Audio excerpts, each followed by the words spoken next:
મારે પૂછવું છે કે બનાસકાંઠાથી અમે સાબરકાંઠા ગયા, અરવલ્લી ગયા, મહેસાણા ગયા, ગાંધીનગર ગયા, પાટણ ગયા, બધી જ જગ્યાએ ગામે ગામ પૂછ્યું કે તમારા ગામમાં દારૂ મળે છે? બધી જ જગ્યાએ ગામે ગામ પૂછ્યું કે તમારા વિસ્તારની પોલીસ આ દારૂ ને ડ્રગ્સના અડ્ડાવાળા જોડેથી હપ્તો ઉઘરાવે છે?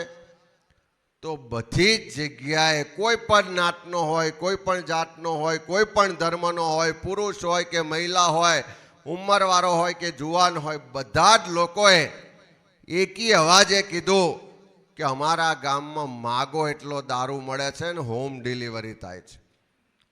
બુટલેગરોનો હપ્તા એટલા ગાંધીનગર સુધી પહોંચે છે કે બુટલેગરો બેફામ થઈને એમ કહે છે કે જ્યાં જવું હોય ત્યાં જાઓ, અમારો કોઈ વાડ પણ વાંકો નહીં કરી શકે. મારે તમને પેટલાદ વાળાને પૂછવું છે, કેટલાના ગામમાં દારૂ મળે છે? હાથ ઊંચો કરો તો. શરમાતા નહીં, અહીં કોઈ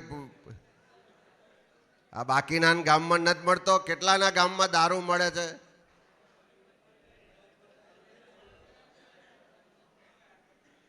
અને પોલીસ વાળા દારૂ વાળા જોડથી હપ્તા લે છે એવું તમે માનતા હોય એટલા હાથ ઊંચા કરો તો.